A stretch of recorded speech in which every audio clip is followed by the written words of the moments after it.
All right, let's get right into it. Today we're tackling autonomic dysreflexia, or AD. And look, this is way more than just another topic for your exams. This is a full-blown neurologic emergency where knowing the right steps, and I mean in the exact right order, can literally save a life. So think of this as your complete guide to mastering it.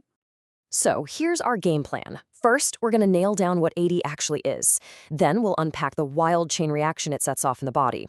From there, we'll get into the detective work, spotting triggers and symptoms. Then, the most important part, the immediate action plan. After that, we'll lock it all in with some super helpful NCLEX memory hooks and finish up with a little clinical challenge to put your new skills to the test. Okay, first things first. We have to build a really solid foundation. Let's get crystal clear on what autonomic dysreflexia is and, why everyone gets so serious about it. There's a good reason it's called a high-stakes emergency. Okay, so what are we really talking about here?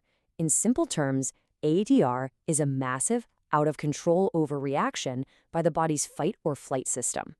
And it's all set off by something irritating or painful happening below the level of a person's spinal cord injury. Now, this right here, this is the one rule you need to burn into your brain for the NCLEX. It's your absolute mantra. If you have a patient with a spinal cord injury at or above the T6 level and their blood pressure suddenly shoots up, you have to assume it's AD until you can prove it's not. Period. But why T6? What's so special about that specific level? Well, it's all about communication. The nerves around T6 are crucial for the brain to regulate blood vessels in your lower body. So an injury at that level is like a massive roadblock.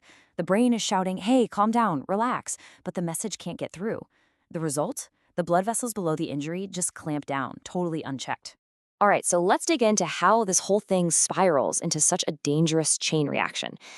Understanding this domino effect is the key to understanding why our interventions actually work. So, here's how the crisis unfolds step by step. It all starts with a simple trigger, something like a full bladder. This tiny thing sends the sympathetic nervous system into a total frenzy. Blood vessels below the injury clamp down hard, and the blood pressure skyrockets. The body's own pressure sensors, the baroreceptors, start screaming emergency to the brain. The brain tries to fix it, it sends out the stand-down orders, but they get stuck at that roadblock. What you get is a body literally at war with itself. And this is why we have to move so fast. That crazy, unchecked high blood pressure isn't just a number on a screen. It can cause absolutely catastrophic damage. We're talking stroke, seizures, even death. The stakes really could not be higher. Okay, now that we get the why, let's switch gears to the what. This is all about the clinical detective work you'll be doing right there at the bedside to figure out what's going on and where the problem is coming from. When you suspect ADU, you have to think in a very specific order. First, and I mean always first, check the bladder. A full bladder or a kinked catheter is the #1 cause, by a long shot.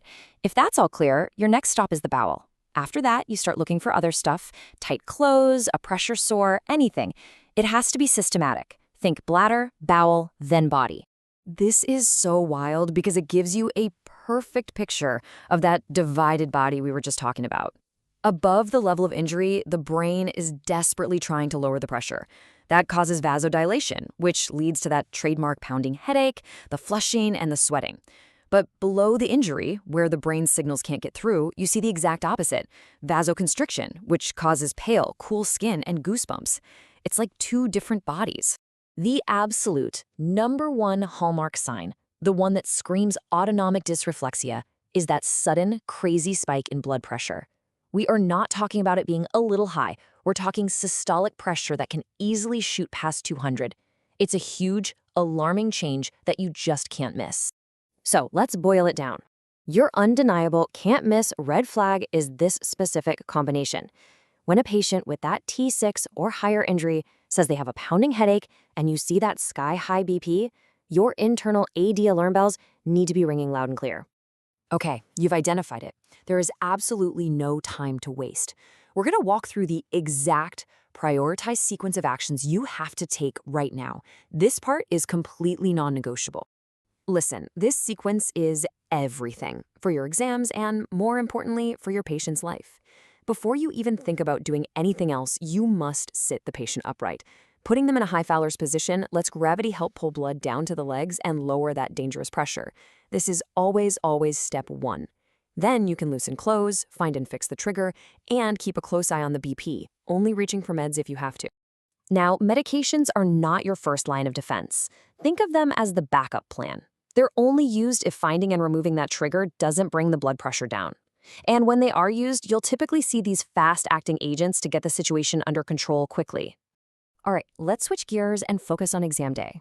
We're going to make sure this knowledge is absolutely locked in, using some high-yield comparisons and memory tricks so you can recall it even under pressure.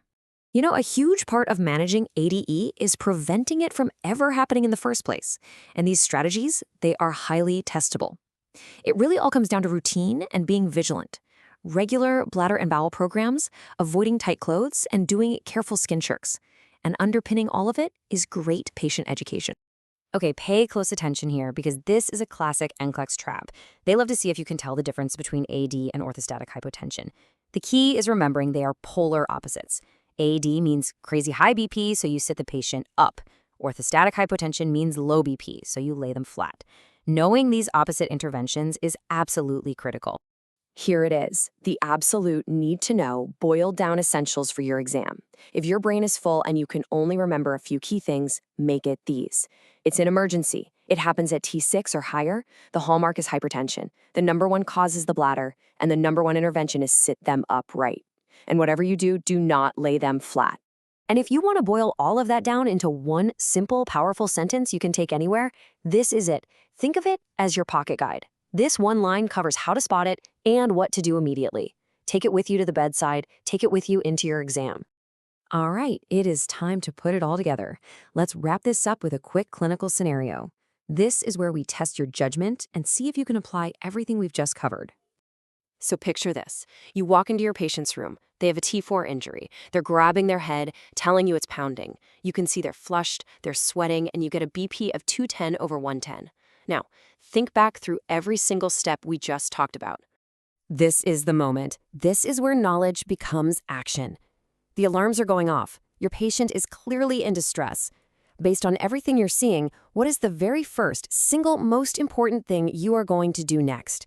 Ponder that for a second, because getting that right, well, that's what clinical mastery is all about.